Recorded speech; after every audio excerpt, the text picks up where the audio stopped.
Assalamualaikum warahmatullahi wabarakatuh. Selamat pagi, salam sehat semuanya. Semoga kita senantiasa dalam keadaan sehat walafiat di hari ini. Baik, kita akan melanjutkan lagi materi tentang limit ya.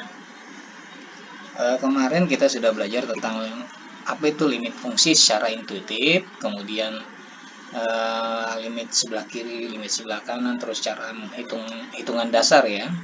Sekarang kita harus menambahkan dengan sifat-sifat limit fungsi. Ya, ini ada A sampai I.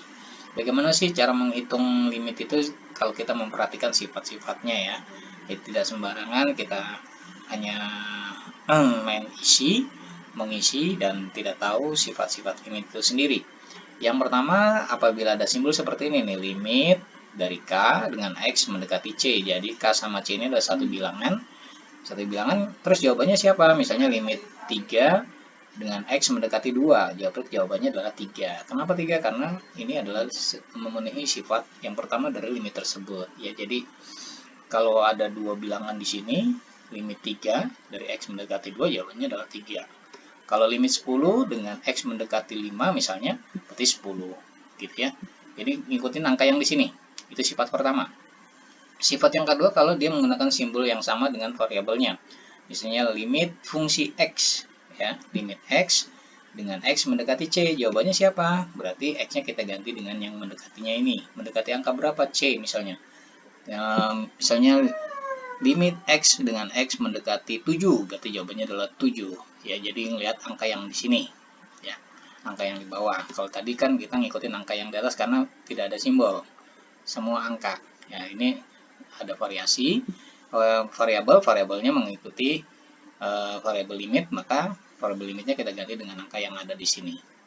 Kemudian sifat yang ketiga atau C, limit dari K dikali fungsi X ya. K ini adalah suatu bilangan atau konstanta dengan X mendekati C.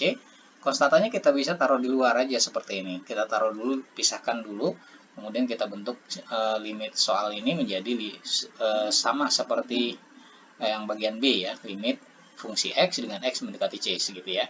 Jadi nanti kita cari dulu nilai limit ini berapa hasilnya, kemudian kita kalikan angka yang tadi di depannya ini ya. Misal 2 ya, yang kakaknya adalah 2, 2-nya kita taruh dulu di luar, kemudian kita hitung limitnya dulu, dapatnya berapa, baru kita kali 2. Oke, itu sifat yang ketiga, apabila ada konstanta ya, dengan fungsi. Nah, sekarang yang sifat yang keempat, ada dua buah fungsi X sama fungsi Gx ya. Dalam proses operasi penjumlahan terhadap limit suatu fungsi, limitnya X mendekati satu bilangan tertentu atau C. Maka kita carinya kita bisa pisah masing-masing ya, limit fungsi X dengan X mendekati C ditambah, karena kayak di sini soalnya ditambah, limit fungsi Gx dengan X mendekati C. Nah, hasilnya berapa di yang pertama ini, limit yang pertama berapa, nanti tambahkan dengan yang kedua, limit yang kedua ini berapa. Begitu juga dengan kalau prosesnya operasinya pengurangan, sama kita pisahkan juga masing-masing limit tersebut. Ya, kita cari dulu limit fungsi X-nya berapa dengan X mendekati C, juga limit Gx-nya mendekati C itu berapa, nanti kita kurangi ya antara Fx dengan Gx. Kemudian kalau perkalian pun sama ya, jadi kita pisahkan, kalau memang dia ada dua seperti ini, fungsinya kita pisahkan, boleh nanti hasilnya berapa, hasilnya di Fx dan Gx kita kalikan. Begitu juga yang terakhir yang pembagian, ternyata juga bisa diselesaikan dengan masing-masing dulu. Jadi limit fungsi X mendekati C dari fungsi X dibagi Gx ya. Yang atas kita cari dulu limitnya berapa, nanti dibagi dengan hasil limit yang bawah. Itu hasil akhirnya seperti itu caranya. Kemudian fungsi yang H, apabila ada limit fungsi X yang punya pangkat ya. Jadi kita pangkatnya nggak usah dihitung dulu dengan X mendekati C misalnya. Kita hitung dulu limit fungsi X tersebut dengan X mendekati C berapa hasilnya. Hasilnya sudah ketemu, baru kita pangkatkan dengan N. Itu langkahnya seperti itu, step-stepnya. Yang terakhir sama nih seperti pangkat ya. Apabila ada limit yang bentuknya akar, itu akarnya limitnya kita masukkan dalam bentuk akarnya aja. Jadi kita cari dulu limitnya berapa, nanti kita akarkan. Ya, seperti itu. Jadi prosesnya selalu kita limitkan dulu, hitung limitnya dengan cara yang B ini ya, misalnya kalau fungsi, atau langsung menentukan kalau tidak ada variabelnya dengan sifat yang pertama. Oke, untuk lebih jelas kita lihat contoh soal. Diketahui limit fungsi X dengan X mendekati 3 diketahui 6. Sudah ketahuan angkanya 6 hasilnya. Dan limit fungsi Gx ya dengan X mendekati 3 sama dengan min 1. Ada dua buah fungsi ya, ada dua buah fungsi X dan fungsi Gx, yang mana fungsi X-nya menghasilkan 6, fungsi Gx-nya menghasilkan min 1. Ya, ditanya nih, misalnya limit fungsi X mendekati 3 untuk fungsi X tambah 2. Ya. Ini ada dua fungsi ini berarti di dalam sini ya. Ada dua.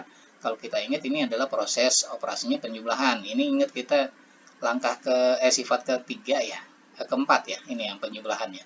Jadi kita pisah gini seperti ini, ada dua operasi limit ya. Nah, ini ada limit fungsi X dengan X mendekati 3 ditambah limit 2 dengan X mendekati 3 ya, karena ada efek dan efek dan plus 2 ya, ada dua. Yang pertama yang limit fungsi X dengan X mendekati 3 kita hitung dulu, ternyata di sini udah ketahuan 6, ya udah kita ganti 6 ditambah limit 2 dengan X mendekati 3. Tadi kalau kita lihat sifat yang pertama ini ya, jadi angka-angka semua di sini X mendekati 3 ini 2. Jawabannya yang mana? Oh, yang atas. Ingat sifat yang pertama nih. Nah, ini sifat yang pertama ya. Di sini 2, di sini 3. Berarti pilihannya adalah 2, yang K di atas, posisi yang di atas. Ya. Jadi jawabannya adalah 2, taruh 2 di sini. Ya, jangan 3, salah. Nah, 6 tambah 2 kita hasilkan terakhir adalah totalnya adalah 8. Itulah ada hasil akhir untuk jawaban yang A. Untuk jawaban yang B kita lihat nih. Limit fungsi X dibagi 3X Gx dengan X mendekati 3. Wah, ini yang banyak nih. Pertama operasinya operasi pembagian. Di bawah ada lagi operasi perkalian antara 3X dengan Gx ya. Jadi kita bisa pisah seperti ini ya. Yang atas jadi limit fungsi X dengan X mendekati 3 ya, karena semuanya X-nya mendekati 3 semua, jadi limitnya sama, limit fungsi X mendekati 3, fungsi X-nya dari atas ya. Kemudian yang bawah kita lihat ada 3X sama Gx, berarti limit 3X dengan X mendekati 3 dikali, karena ini operasinya perkalian antara 3X dengan Gx, kita kali limit Gx X mendekati 3. Nah, limit fungsi X mendekati 3 diketahui di soal adalah 6, langsung aja kita rubah 6. Sedangkan kalau yang bawah limit 3X dengan X mendekati 3 ini kita ingat lah, karena nggak ada di sini ya. Berarti kita harus hitung limit 3X dengan X mendekati 3 ini. Kita lihat sifat yang kedua. Yang kedua kalau nggak salah ya. Sifat yang kedua ini ya. Jadi X-nya adalah C ya. Nah, berarti X sama dengan C. Kita rubah X-nya sesuai yang mendekati. Oh, mendekati 3. Berarti X-nya kita rubah nih jadi 3. Berarti 3 kali 3 seperti ini ya, 3 kali 3 untuk 3X ya, 3X kita rubah jadi 3 kali 3, sedangkan limit 3G fungsi Gx dengan X mendekati 3 itu sudah ketahuan min 1 katanya, berarti langsung aja kita rubah ya, jadi nggak usah dihitung-hitung lagi, sudah diketahui di soal min 1 katanya, ini akan sama persis ini sama ini ya, nah, berarti min 1. Nah, yang tadi yang 3X itu jadi 3 kali 3 kita jadi hasilnya 9, 9 kali min 1 min 9, yang bawah, yang atas 6 tetap 6, jadi 6 per min 9 atau disederhanakan sama-sama dibagi 3 adalah min 2 per 3. Oke, lanjut. Untuk nilai limit fungsi ini kita mempunyai 3 ya. Nilai limit fungsi dengan substitusi langsung, nilai limit tak tentu, nilai limit fungsi dengan strategi khusus. Jadi intinya sebenarnya sih cara menghitung limit itu 3 cara saja. Dengan substitusi, caranya diganti ya, X-nya diganti dengan angka berapa yang mendekati, kemudian dengan cara pemfaktoran untuk limit tertentu, strategi khusus ya, strategi khusus itu adalah memfaktorkan dan substitusi. 3 itu aja dicoba-coba, disubstitusi jika hasilnya limit tertentu.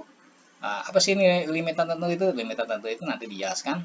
Kalau ternyata hasilnya tertentu, ya kita lanjutkan dengan strategi khususnya itu bisa memfaktorkan atau substitusi perkalian sekawan. Jadi 3 cara aja ya, disubstitusi, difaktorkan atau dikalikan dengan sekawannya. Oke, lebih jelasnya kita lihat dengan substitusi langsung nih ya. Substitusi langsung itu paling mudah. Jadi di sini limit contoh soalnya X mendekati 3 dengan X mendekati 1. Ya berarti X-nya adalah 1. Ya itu namanya substitusi, diganti. X-nya kita ganti menjadi 1. Ya, jadi tulisnya X min 3 itu sama dengan 1 kurang 3. Hasilnya adalah min 2. Wah, enak, mudah sekali. Tinggal masukkan. atau menggantikan nilai x-nya. Atau yang kedua nih, limit x kuadrat fungsi x kuadrat kurang x kurang 2 dengan x mendekati 2. Oh, berarti x-nya kita ganti 2. X kuadrat jadi 2 pangkat 2, min x jadi min 2, dan dikurang 2 tetap dikurang 2. Hasilnya adalah 4 kurang 2, 2, 2 kurang 2, 0. Ya, hasilnya 0.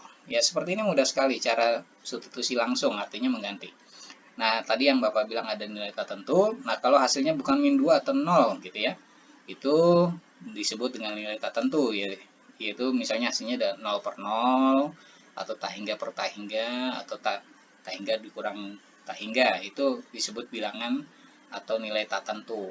Nah, bagaimana kalau nilainya seperti ini, bentuknya seperti ini? Kita harus menggunakan strategi khusus. Yang namanya strategi khusus itu menggunakan cara memfaktorkan. Yang pertama ya, memfaktorkan itu nanti lebih jelasnya kita lihat di sini ya.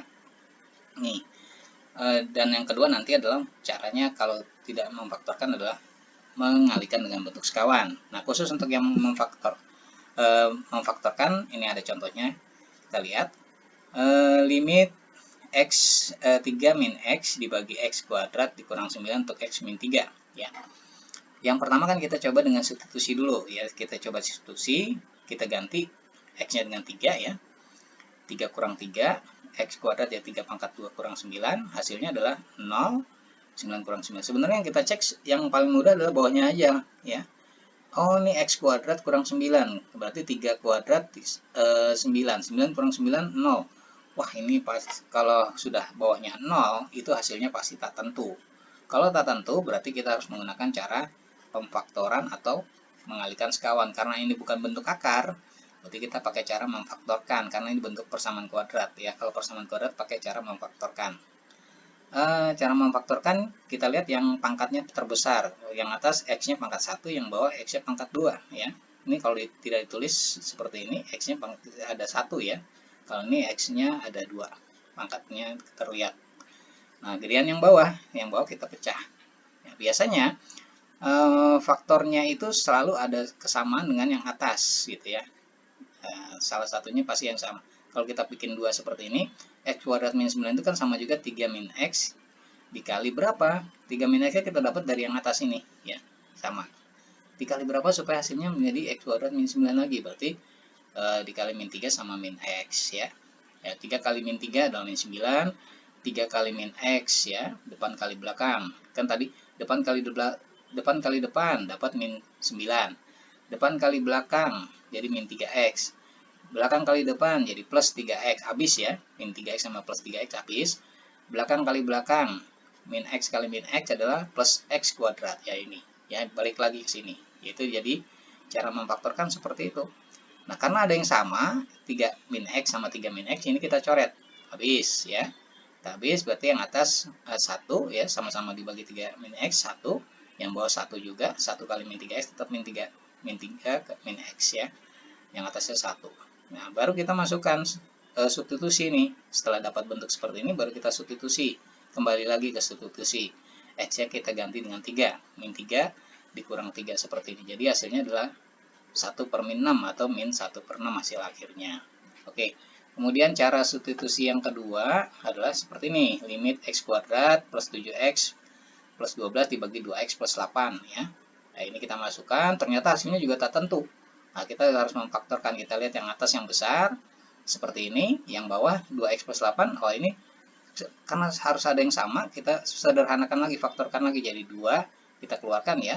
Ini kan bisa dibagi 2 semua. Jadi 2 kali x plus 4 ini kan sama. Kita coret, hasilnya seperti ini. Nah, kalau sudah dapat hasil seperti ini, baru kita min 4-nya kita substitusi.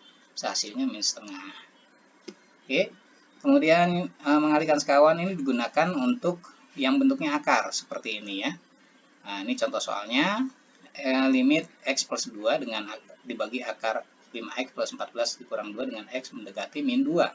Nah, ini kalau kita masukkan substitusi biasa, hasilnya 0 ya. Nah, yang bawah ya, kita cek aja yang bawah.